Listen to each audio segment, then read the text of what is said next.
morning, everyone. Welcome to Talking Horses. Matthew DeSantis and Andy Serling as we kick off another week here at Aqueduct. And I imagine we'll still have a few cold days ahead of us, but it does feel like spring is in the air. It's supposed to be around 70 degrees today, and it's nice to feel like we're maybe turning the corner. Absolutely. It's great to have a fast track on a Thursday and lovely conditions, so excited for a nice day of racing. Looking forward to it as well. We have 8 races on today's card. Some key scratches in early races, but we'll get to that in a little bit. I'm enjoying the feed at Fairgrounds, watching the guys cleaning the camera. We probably should be doing that during Talking Horses. Travis, you want to clean the camera so they can just see your hand and they don't see us instead? We might add a little flavor of the show. Head over to NYRA Bets. If you're not a member of NYRA Bets, no better time than the present. Use the promo code BONUS200. And we'll match the $200 of your initial deposit while you're over at NYRA Bets. Check out the track stats. Check them out at nyrabets.com. If you're a member, you're joining, whatever, check them out. We've also got, this is for all you Turf Paradise fans. We have a $20 bonus. If you have 50 or more at Aqueduct and Turf Paradise today, $20 bonus, win, lose, or draw. I imagine we have a cross-country pick 5. We do. 3 from Aqueduct, 6, 7, 8, and 7, 8 from Oaklawn. All of those races will be shown America's Day at the Races from 3 to 6 on FS2. Race number 1, Landoro, a horse a lot of people liked, came out of the race number 1 for Christophe Clement. And you've got a heavy favorite, number 4, for Todd Pletcher, Quiet Wisdom. And I just feel like he's kind of run out of chances. He's been favored in 5 of his 6 starts, and he hasn't run badly in them. But man, he's had an awful lot of chances to get it done at short prices. Yeah, I couldn't agree more, Andy. I mean, this was a horse that I know he's taking a lot of money right now, but willing to play against this one. And the thing is, I mean, a lot of these efforts, he's not even really that close. He's not really that up into it. So willing to try to go against him. I know we're using a couple of different horses to try to beat him today, but I like number 2, Mama's Dream, coming up from the maiden claiming ranks for Mike Maker. But we'll show the replay of that race, please. Yeah. Go ahead. Yeah, I think that's a horse that, like I said, is, has some significant early speed. And one of the things that I think is interesting is Quiet Wisdom over the last couple of races has not really shown that gate speed that he showed early in his career.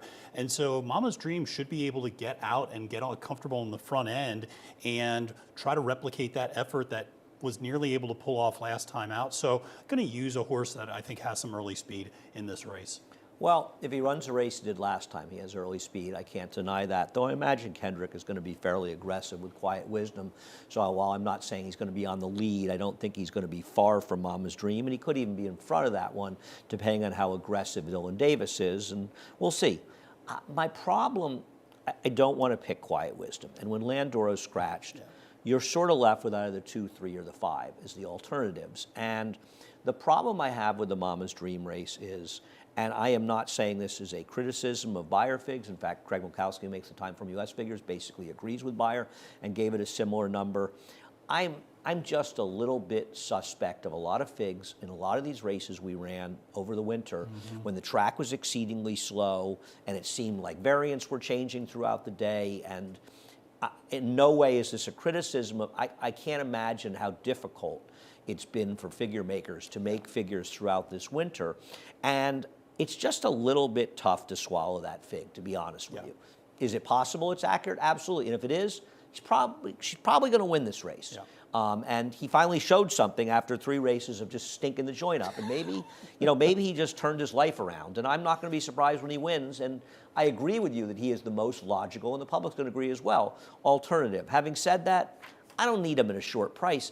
So it kind of only leaves me with Malibu Margarita, who at least has had a little bit of a break and has a couple of races earlier that are close enough that with a little routine improvement off of 3 months, gets him into the low to mid 60s, makes him a contender. He's going to be a better price, and I just didn't need to take a short price with either 2 or 4. It's not a strong opinion. It's basically just an alternative without the one in the race. Yeah, completely understandable, and also Malibu Margarita getting back on a dry track as well after catching a sloppy seal or a muddy sealed track. And still going to have to improve up for those efforts, though, on dry tracks. Race number 2 is another one where a key scratch, at least for me, is I like Juliana's Rose, and maybe the trainers saw my first 2 selection, decided to get out while the getting was good. And the horse you have on top in here, Strange Fruit, we'll take a look at his race 2 back when she won her race, excuse me. And I'll say one thing, Pat Reynolds' horses have been running extremely well for a while, not just, recently, but his horses all seem to show up. She's not much horse, but she may have found the right field. Yeah, I think so. And that effort two back was obviously very good. Miss Fashionista, who she beat, came back to win next time out. We'll actually see her later in today's card in a starter allowance race. She was a different Miss Fashionista, though, when she won. Absolutely, for sure. But like I said, faced good competition. Last time out was eased, obviously, but I think that was a good experience. Came back with a couple of nice works since that last race. And again, good early speed, should put herself in position to make her best effort today. Yeah, I think you're a little overly dismissive of her last race because the horse who won the race was also a Speed. Speed was fairly good that day, and she was awful. Now, I don't think she's as bad as that race, but the problem is the 50 Meyer that she ran two back is also the best number she's run. Yep. And it's hard to imagine that Rosemary Potatoes, who at times can be a bit of a runoff going shorter, is not going to get involved in some respect. And so while I do think in some ways she's one of the horses to beat in this race, I don't really trust her completely. And then you've got Affalata. And I mean, Affalata has just burned so much money. And I don't have any argument with her being the favorite. There may be an argument she's the horse to beat. But man, she's just incinerated money. And like she gets a reasonable rider, which Jose Gomez has the mount. I believe that Ruiz and Silvera were involved in an incident at Parks. Silvera broke his collarbone. He's out for a little while. So we wish both of them well and hope to see them back sooner than later. So it's just, once again, I'm stuck with a race where, with the three scratching, I was left with very little options in here. And Bravo Regina, I'll tell you something. Her win two back, that was a dreadful field. Now, she's not exactly meeting, a field for a Grade 1 race in here, but that was a bad field. Having said that, last time out, Speed was pretty good. The rail was good in her last start. She was out in the middle of the racetrack, so I'll give her an excuse for that. And this is an operation that does seem to win some races here. Lane Luzzy picks up the mount on Bravo Regina. It's, once again, just an alternative after the scratch. Yeah. Anything else you want to say about this? Yeah, no, I agreed. I mean, I think you and I, the first two races. The Gopher Wand? No, I think the first two races, very similar approach of a bad favorite that we both want to try to beat and just using different alternatives to try to get around them. But favorites that very well may win, considering what the competition is. Race number 3 was changed dramatically when the drop-down Cool Kathmandu came out. And I think the bulk of the attention is going to go to two horses coming out of the same race. And we'll take a look at Hot Rod Rumble and Mr. Bob running last time. And I have no argument that Hot Rod Rumble is way the horse to beat coming out of this race. My problem is I have a complete mistrust of David Jacobson's horses showing up from one week to the next. Yeah, no argument there. But he ran very well in this race. Absolutely. He runs here, he's going to win. Yeah, absolutely. And I think it's important, like you said, with the scratch of the 6, suddenly the pace dynamic changes significantly. Mr. Bob's on the rail. I just want to point that out, but go ahead. I'm sorry. Yeah, absolutely. It was coming up the rail, and I thought made a good run that day as well. But Hot Rod Rumble should get out there on the front end today. And, I mean, if runs its race, should take him gate to wire. And now the question that you have, like you said, Jacobson's runners from week to week, a little questionable, and it's going to be a very low price considering the scratch of the 6 now. Yeah, this is one where I don't totally agree with the pace projector. Lane Luzzy picks him out in Devil's Key. I don't see how Devil's Key is not ridden aggressively in this race. Now, I'm not saying that he's quite as fast as Hot Rod Rumble, but I think you're going to see him be aggressive enough. Now, I think Hot Rod Rumble's going to be even money or 6-5 and should be, and he's way the horse to beat. He was terrific last time. I mean, this race completely and totally fell apart in there, and he ran very, very well. Yep. I have no argument against him. Mr. Bob, he's kind of one of these interesting horses because that was a day on February 25th where the riders just stayed away from the rail. And you watch that race that we showed, and everybody's out in the middle of the track, and he's like the rabbit of the dogs glued to the rail. But I didn't find any great evidence that the rail was dead that day. The only evidence of the rail being a situation was all the riders didn't want to be on it. On the other hand, Manny was on it, and he was closing. Now, if you think there was something wrong with being inside, he obviously ran a lot better than it suggests. And given his faster figs prior to the race, I don't think it's impossible to believe that maybe he wasn't on the best part of the racetrack. So that was kind of why I wanted to give him a chance off the Cantermachi claim. The Cantermachi barn's kind of coming alive lately, and like a lot of trainers, especially that have more claimers, they can be streaky at times. And I just took him as the other alternative. I have nothing against Hot Rod Rumble.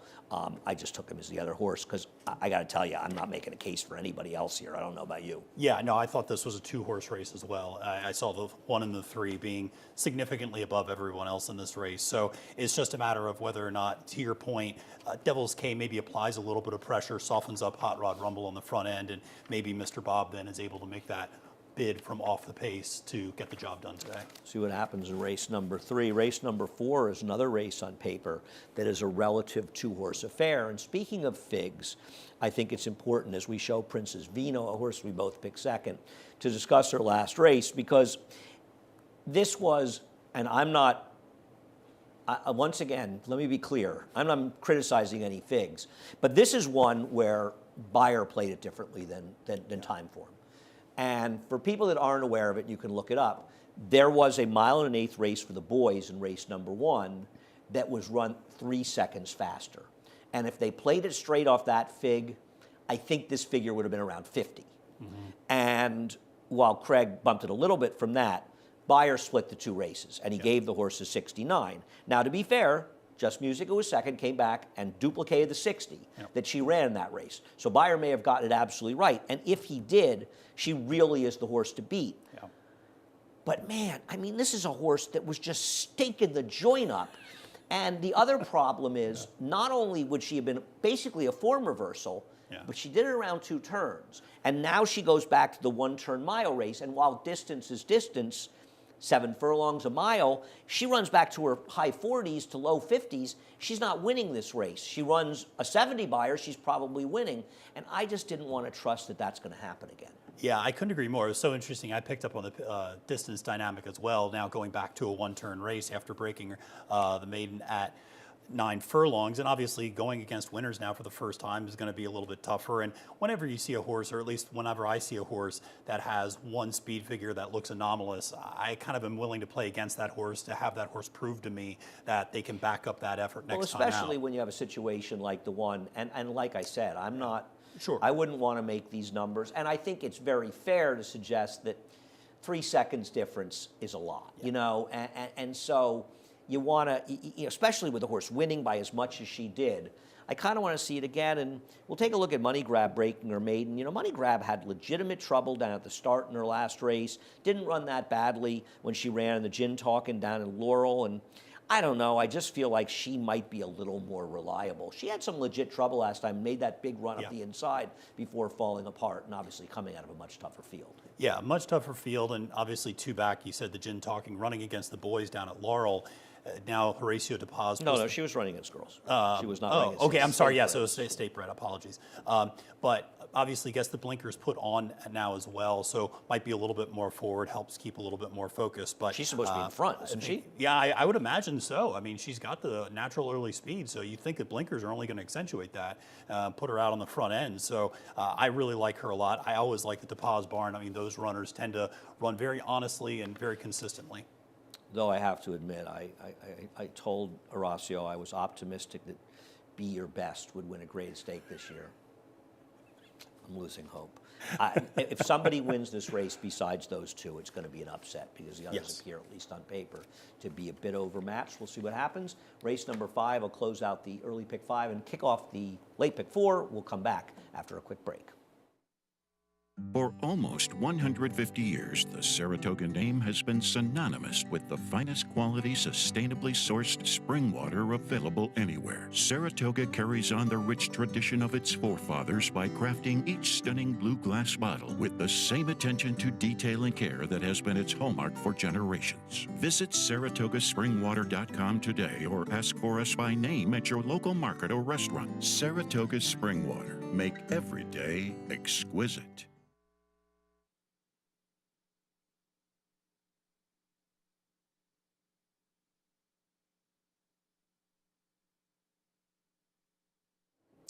Welcome back to Talking Horses. Matthew DeSantis and Andy Serling hitting onto today's 5th race, going 6.5 furlong. These are maiden claimers. And the ones who have experience, they haven't done a heck of a lot of running. You've gone to the Vie of Mighty Don. Yeah, I have. I mean, the favorite in this race, replicating that last effort off the bench, I think would put this horse in front. But obviously, that is a bit of a question mark. I absolutely think you're the number 3 who you like up top is a legitimate choice. But like I said, I think the number 5, the Mighty Don, should be able to get out up front and control the pace scenario. If this horse can take him gate to wire, cutting back a little bit from 7 to 6.5, that was my top pick. But I agree with you, not a lot of running going on in this group. You know, the funny thing about Mighty Don is the last race, that was a track that was very kind to inside speed. On the other hand, it was also a race that completely collapsed. So did it collapse because the Mighty Don just isn't very good, and the Mighty Don kind of had everything his own way, or did it collapse and it's one of those races collapsed and he didn't run that badly because he was a speed and stayed apart? I don't know. You know, obviously his race against Kentucky Joker was a solid one because Kentucky Joker, who's come alive and run some decent races, also made a huge run from well back, and that race kind of collapsed. And I agree with you. This horse is supposed to be absolutely loose. I'm not going to argue against him. I'm just not a fan. Yeah. I don't trust him because I'm just not sure he has any stamina whatsoever, but I agree with you. He's absolutely the horse to beat. And the thing is, there really aren't that many places to go. I mean, Flying in Style for Charlie Baker. Charlie has terrible numbers, maiden special to maiden claimers. At Naira, on the dirt, he's just 3 for 30. He just doesn't do that well overall with this move. And this feels like a horse, I'm not going to be shocked if he does well, but he has totally lost his form. Yeah, I know that's the thing that really stands out to you. I think, there was some initial gate speed early in its career and really has not flashed that speed now. The blinkers are coming off. Those last 2 races have been very poor and very little effort there. So, I think I'm willing to absolutely play against that horse at 5-2, so on the morning line. And I do think the number 3 who you like is an interesting horse who, has some excuses perhaps from that first race. Yeah, I mean, it's a second-time star that took a little bit of money first time, and that was a day when the rail was extremely good on February 3rd. The winner came up the inside in there. This horse was 3, 4, 5 wide the whole way. I mean, the start, it came in and kissed. I didn't really think that was particularly bad. I thought the steady after the start was a little bit worse than that and took him out of the race a bit, and I thought it really hampered him. So you have a little bit of trouble. You have a horse that was against the grain of the racetrack, and I think for those reasons, in a race where I just don't want to pick the 5 on top, I don't have any problem with the 5. And the other horse near is the 1, Dolly's Bank, and I know my friend David Aragona, who's home getting sick, and hopefully he's feeling better. He's going to get Mary Alice Coffey home before the winter's up, or die trying. And I don't disagree with him. I mean, the one thing you can say about this horse is, and I'm trying to read my writing. Who's riding this horse? Isaac Castillo. Castillo, right, okay. This horse has had a lot of chances, but this horse has run fast enough to win this race, and because of the connections, you're going to get a better price than you probably should, and the truth is the horse is consistently running fast enough to compete here, has just had chances, but I'll take War Chrome, a second-time starter. Race number 6, you have a similar situation that you do for the exact same connections in the same barn in race number 4, with Miss Fashionista, but we'll get to her after we talk about the favorite, the number 7, Ocean Gateway we have on top. I think the only concern is, why did Christophe drop her in for a tag? And also, why did nobody take her? That was very curious as well.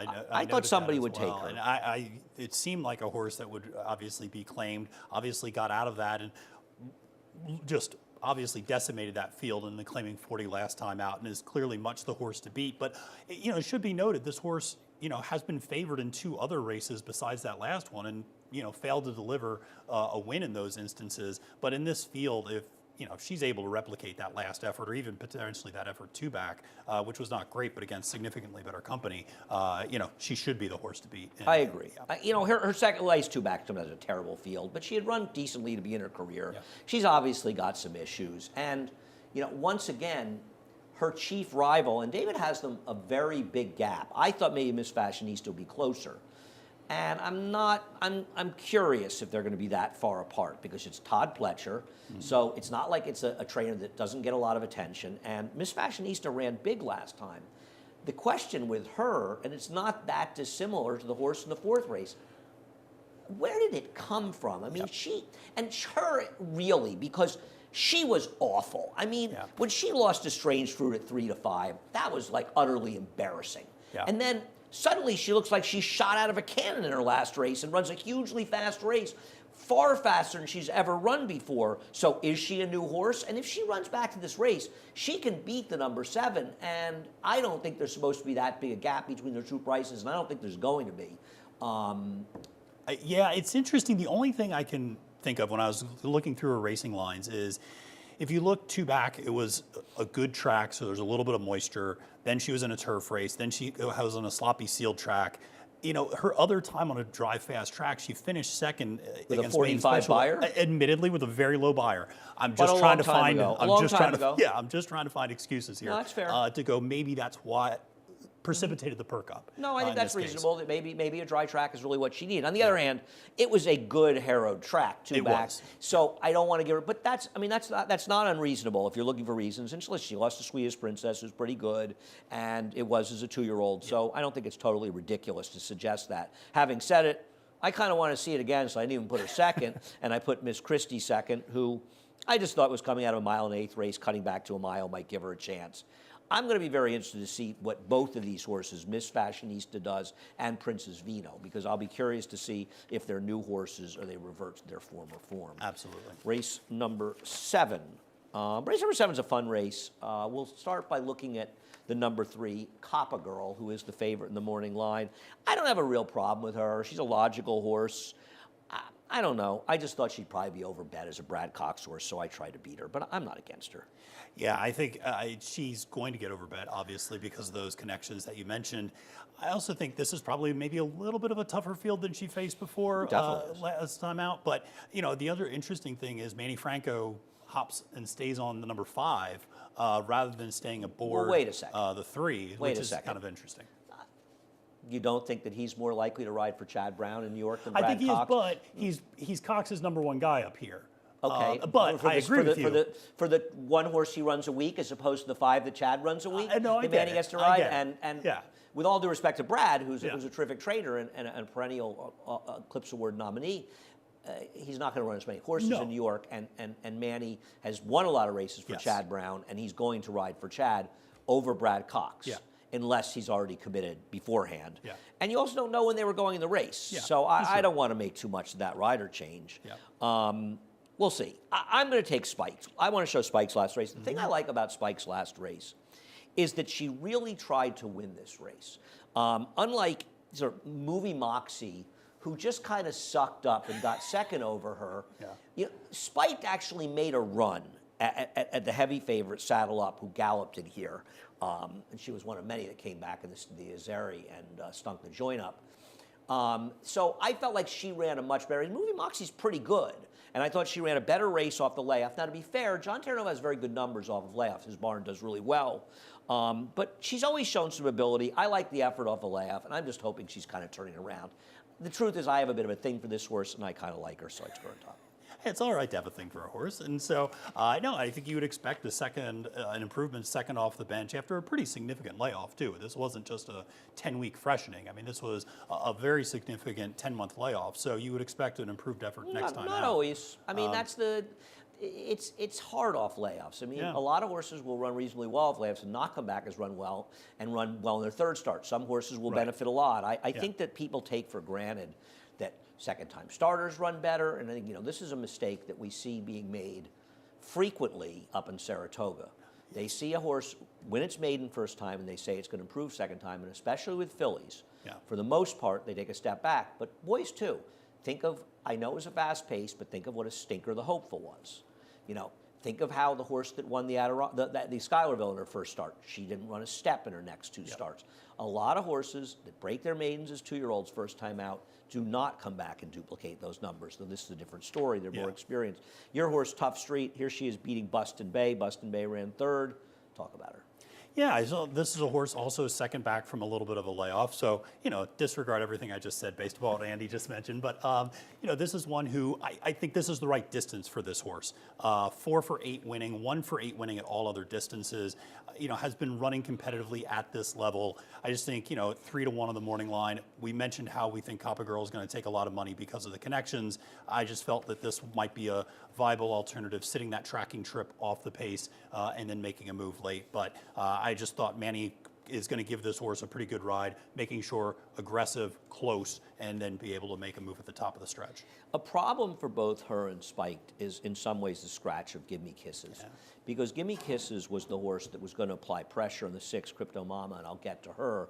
But also, now with her out of the race, Coppa Girl is in a very good tactical spot and a much more favorable tactical spot than both the 2 and 5, and that concerns me a little bit here because it gives her an advantage and the other's a bit of a disadvantage. Now, Crypto Mama, she ran incredibly well for Rudy first time at one of 2 horses that he got from the same connections that ran huge in their first starts and haven't duplicated them. She has not been particularly good since. Now, maybe the 1 1/8 was too far, too back. Maybe the 6 furlongs was too short, but she stunk last time. Yeah, she wasn't But she great. is the controlling speed in here. If the track's speedy, I wouldn't completely disregard her.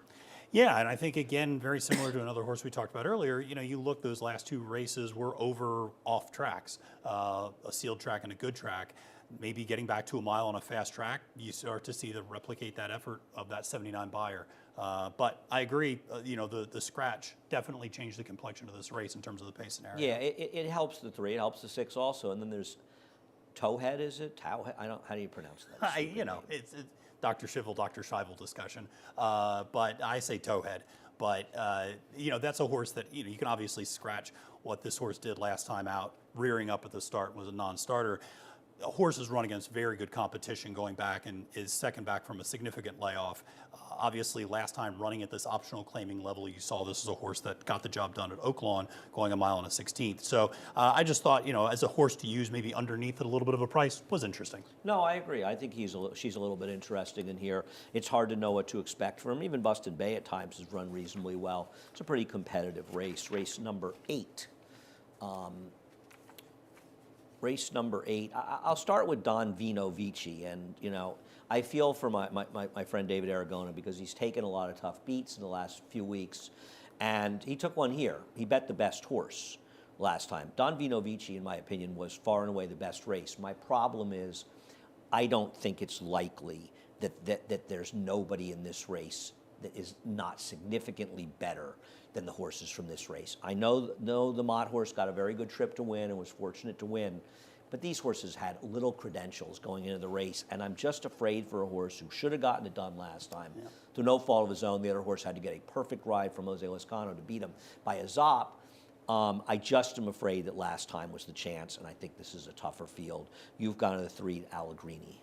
Yeah, taking a little bit of a shot here on a horse that was down in the maiden claiming 75 ranks, then stepping up to maiden special weight last time out, going 2 turns, which I don't think is what this horse wants to do, now cutting back to a mile. That's the race, by the way, that Princess Vino. That's the race, the Princess Vino Day. Yeah. People that are wondering. Yeah.